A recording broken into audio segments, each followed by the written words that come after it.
Olha só, gente, a aposentadoria é um direito garantido pela Constituição e faz parte do planejamento de vida de todo trabalhador brasileiro.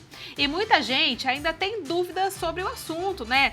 Quando que a gente pode se aposentar? Qual a regra que se aplica no seu caso? E quanto a gente vai receber? Detalhes podem fazer toda a diferença no valor do benefício. Para esclarecer essas dúvidas e orientar quem está preparando para essa etapa tão importante, a gente recebe o Dr. Max Godoy. Seja muito bem-vindo. Boa tarde. Tudo bom? Seja bem-vindo. Tudo bem, doutor? Primeira vez no ano, feliz ano novo, né? Obrigado para vocês também. Pode ficar à vontade. A Gabi falou do Sandy Júnior, que era no show. Você também era?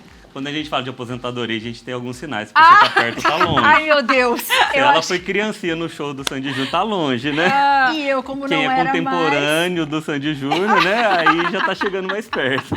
Mas a gente sempre tem que se preocupar com isso. É aquele assunto, né, da aposentadoria. Sim. Parece que a gente vai ver isso só quando tá chegando lá nos Exatamente. 90. É. E se a gente não parou pra pensar e pra se planejar desde o início da nossa vida de trabalho, e no final vai ser mais complicado, né, doutor? Exato. Nós somos brasileiros, a gente entende isso, né? Temos uma veia empreendedora, então a gente sempre acha que vai acertar, né? Aquele empreendimento que não vai precisar de aposentadoria ou vai ganhar na Mega Sena. E às vezes não acontece, né? E quando a pessoa vai pensar na aposentadoria, talvez não é que seja tarde, mas vai demorar muito para atingir o objetivo. Então, a gente está aqui para poder esclarecer as regras novas de 2026, conversar um pouco para a gente tentar abrir a cabeça aí de todo mundo que está nos acompanhando. Doutor, o que basicamente mudou para esse ano? Sim, sempre que a gente for falar de aposentadoria, a gente tem que pensar o seguinte: antes de 2019, depois de 2019, sempre, tá? Então, quem está em casa e já trabalhava, que é a maioria das pessoas que estão pensando em se aposentar, ou ela não atingiu todos os requisitos para conseguir se aposentar antes da reforma, ou ela já atingiu e já aposentou. Quem está começando depois de 2019, a gente só tem aí 6 anos, indo para 7 anos, sabe que está longe. Então já vai entrar nas regras novas.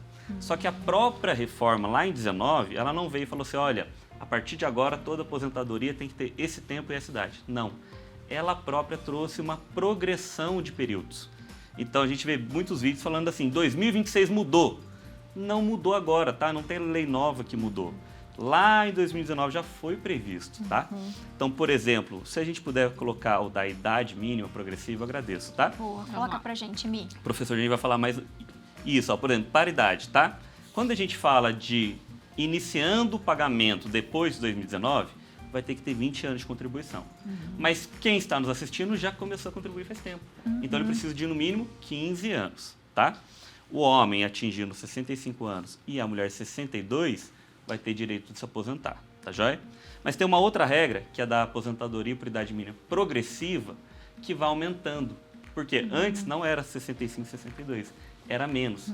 Então, devagarinho, ela vai subindo até chegar nesse limite. Olha só, em 2026, se a mulher tiver 59 anos e 6 meses, mas tiver 30 de contribuição, ela já se aposenta. Então, quem está em casa, uma mulher está nos assistindo, se ela trabalha muito tempo, 30 anos pelo menos, ela não precisa esperar chegar nos 62. Se ela tiver 59 anos, 6 meses, já pode se aposentar. Max, por que isso? Porque antes bastava ter 30 anos de contribuição. Não tinha idade mínima. Então a lei falou, olha, eu vou mudar, vai ficar pior, vai ficar mais difícil, mas para quem tem bastante tempo, para quem estava pertinho da linha de chegada, vai ser um pouquinho mais fácil. Então esse é um exemplo claro, tá? E o homem já está aumentando, já está pertinho de 65, né? Mas 6 meses de benefício já é meio ano recebendo uma aposentadoria, né? Então, se o homem tiver 35 de contribuição, 64 anos de idade, 6 meses, ele já pode também se aposentar. Então, isso é um exemplo de regra de transição. Não é nem tão ruim quanto 65 e 62, e não é nem tão bom quanto antes, que não exigia idade. Mas, pelo menos, cumprindo os 2 requisitos, antecipa um período. Tá joia? Então, quem estiver em casa tem que pensar assim, qual a minha idade e qual o meu tempo de contribuição. Feito isso, ela vai analisar se ela tem bastante tempo. Quando eu digo bastante, é perto dos 30 e é perto dos 35, tá? Se um homem vem e fala, doutor, tem só 20 de contribuição, a tendência é que ele vai se encaixar aos 65 anos. Se a mulher tiver só 15, aos 62, não vai dar tempo de chegar nesse tempo todo, tá? Mas se tiver, opa, liga um alerta. Porque às vezes ela está esperando 62 anos, está perdendo aí 2 anos e meio, que já poderia estar aposentado. E quando a gente fala de aposentadoria, não é só valor e só receber benefício, né? A gente fala do cotidiano da pessoa. Então, às vezes a pessoa me fala assim, doutor, a minha mãe, ela tá adoentada, já tem 80 anos, eu queria cuidar dela. Será que eu posso parar agora? Para ela nem é tão importante o valor. Para ela o importante é se afastar do trabalho e receber algo. Então, tudo isso, durante a conversa ali com o profissional, tem que ser avaliado. Tá legal? Tem uma regra muito clássica que é a da pontuação. Vamos lá. E aí, já está na tela. A gente vem com a seguinte pergunta. Doutor, o que são os pontos? Como que eu faço 103 pontos? Como que eu faço 93? É bem simples. Idade mais tempo de contribuição. Eu tenho 40 de idade e eu tenho 30 de contribuição, somei 70 pontos. Eu tenho 45 de idade, 30 de contribuição, 75 pontos. E assim por diante, tá? Agora, em 2026, tem um tempo mínimo da mulher, 30 anos, e um tempo mínimo do homem, 35. Se ele atingir 103 pontos e a mulher 93, poderá se aposentar. E aí, Max, não é uma melhor do que a outra, essa aqui não compensa, vai depender. Tem gente que começou a trabalhar mais cedo e tem muito tempo de contribuição e pouca idade, que é a maioria do que está nos assistindo, né? Tem cliente que falou, doutor, eu comecei com 12, mas só foi registrar com 14, sabe? Então, assim, começava-se muito cedo, né? Então, tem muito tempo de contribuição e pouca idade. De repente, não se encaixa na outra regra, porque não atinge a idade mínima, mas se encaixa nessa regra. Porque o ponto aumenta, tem muita contribuição, aumenta o ponto, tá? Então, esse é um outro exemplo. É o tipo de cálculo que a gente não consegue fazer o brinco na fila da padaria, né? Era muito comum quando era uma regra só, ou duas regras, né? Tava lá comprando pão, doutor, tem tanto tempo de contribuição, tanto de idade, já posso aposentar? Pode, passa lá, vamos aposentar. Era assim, né? Agora não, agora exige que a gente faça um cálculo, porque são 5 regras.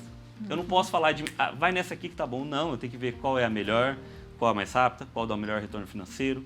Às vezes, 6 meses de diferença de um para o outro dá uma diferença de R$1.000 no benefício. Uau. Vale então, a pena esperar. Tem que ser feito algo com mais calma, né? Isso que eu brinco da fila da padaria é clássico, né? Que antes passa lá que vamos aposentar. Agora é um pouquinho mais complexo, tá? Doutor, tem perguntinha já. Vamos Pode responder mandar. a primeira? Vamos lá. Pode ir, Gabi. É a Rosângela. Boa tarde. Gostaria de tirar uma dúvida sobre a aposentadoria. Sou técnica de enfermagem há 20 anos. Estou com 50 anos de idade. Como fica a minha aposentadoria? Tenho que trabalhar mais alguns anos? E a insalubridade ajuda no tempo de trabalho? Perfeito. Legal. Aqui eu sempre brinco o seguinte, né? A idade, só Deus que vai dar para a pessoa, né? O tempo de contribuição, o advogado especialista consegue aumentar um pouquinho. No caso dela, está falando assim, eu trabalho no ambiente insalubre, né? A insalubridade aí é o termo que se utiliza para qualquer situação que gere um prejuízo de saúde. Seja ruído, calor, frio, agentes biológicos. Então, ela trabalha na enfermagem, não trabalha? Ela não pode pegar uma doença e vir a falecer de um dia para o outro? Pode. Por isso, a lei prevê que ela pode se aposentar mais rápido. Esse mais rápido, lembra o último programa que a gente veio aqui? Teve um participante na entrevista que falou assim, olha, eu aposentei cedo, com 50 e poucos anos. Lembra? Lembro. Eu falei, ele aposentou na lei antiga, que exigia apenas 25 de contribuição, independente da idade. Então, era comum pessoas com 52, 3, 4, 5 anos se aposentando. Porque começou a trabalhar aos 20, 25, com 50 já tinha 25 de contribuição. Não tinha idade mínima e nem tinha ponto. Então, ela, no caso dela, infelizmente, ela vai ter que trabalhar pelo menos até completar 25 e ainda vai ter que somar os pontos até 86 pontos. Então, ela tem 50 com mais 5 de trabalho e mais 5 de contribuição, vai dar 55 mais 25. Então, ela vai chegar em 70. Ainda vai estar 80, né? 80. Vai faltar 3 anos, pagando e contribuindo. Tá? Porque cada ano que você fica um ano mais velho e paga um ano, você soma 2 pontos. Tá? Então, no caso dela, seria muito ideal um planejamento para ela ver. Eu não sei se ela tem outros trabalhos que podem somar, se não tem. Tudo isso tem que levar em consideração, tá? Mas que ela vai ter que trabalhar mais um pouquinho, ela vai ter. Tanto pela idade, 50 anos para aposentar ainda nova, quanto pelos 20 anos de contribuição na condição de enfermeira. Mas falta pouco, hein? Falta pouco. Não tá tão longe, Tá? Rosângela. É. Força. Tá mais pertinho, aguenta firme. Aguenta firme. Não tá tão longe. Boa tarde. Gostaria de saber sobre a nova lei de aposentadoria para quem tem doenças crônicas, como risartrose de polegar, fibromialgia, entre outras. Obrigada, Suzy. Excelente pergunta da Suzy. Nós temos aí um emaranhado de leis, né? Então, a gente sabe que o Brasil é um dos lugares mais difíceis da gente ser advogado, operador do direito, porque são muitas leis. Quando vem uma lei, por exemplo, da fibromialgia, ela vai trazer: considere-se deficiência para todos os fins legais a fibromialgia. Ponto final. Então, se a pessoa tiver aquele laudo e tiver um trabalho, ela pode se enquadrar como pessoa com deficiência. Mas, para a análise do próprio INSS, existe uma análise diferenciada, que é uma análise biopsicossocial, que é uma análise que vai além da característica física, tem a característica biológica e social. O quanto aquela deficiência, de fato, impacta na sociedade, no dia a dia, no cotidiano daquela pessoa. Então, muita gente, quando a gente fala do TEA, por exemplo, né? Transtorno do espectro autista. Doutor, meu filho é autista, logo ele tem direito ao BPC. O cérebro funciona dessa forma, né? Sim. Tá quase certo, porque é o que diz a lei. Mas na hora que você vai fazer uma avaliação no INSS, não é só o laudo que é analisado, é toda a condição. Se aquela criança tem o espectro autista, mas não tem limitação no dia a dia, infelizmente ela não terá direito ao benefício, porque a limitação dela não impacta no dia a dia dela. Então tudo isso tem que ser levado em consideração do quê? A lei, ela fortalece, porque a fibromialgia é uma doença silenciosa, né? Sim. Ela dói tudo, ela pode impactar até neurologicamente, mas ela é invisível, né? Então, se a pessoa tiver com gesso no braço e a outra com fibromialgia, as pessoas se compadecem mais com a que está com gesso do que está passando ali o perrengue com a fibromialgia. Exato. Ela fortalece, mas precisa de laudo médico. O médico que acompanha ela, colocar o CID da doença, por exemplo, fibromialgia, colocar o impacto da doença no dia a dia dela, colocar as limitações que ela possui, o que ela consegue e não consegue fazer para poder. Então, as leis são ótimas para nós, mas para fins previdenciários, não basta a lei, existe a prova do caso concreto. Tá bem? Temos mais, diretora? A Érica. Boa tarde, meninas. Estou sem trabalhar há 11 meses para cuidar das crianças em casa, mas gostaria de continuar contribuindo com o INSS para uma futura aposentadoria. Como devo proceder? E aí, Perfeito. doutor? Primeiro, sempre estar segurado, tá? Aquele que paga o INSS é um segurado do INSS, com a finalidade mesmo de ser um seguro social, né? Quando a gente fala, por exemplo, do seguro-desemprego, é aquela pessoa que foi pega de surpresa, que não terá mais um emprego, mas terá uma renda para se restabelecer. Então, o INSS ele é um seguro. A gente pensa sempre no quê? Aposentadoria, né? A gente vem para falar de aposentadoria porque é o que todo mundo quer, todo mundo sonha, todo mundo espera. Mas ninguém conta com os benefícios não previsíveis, que é pensão por morte, né? O pai de família pode morrer, ele está contribuindo, tem que estar pagando para deixar os seus dependentes.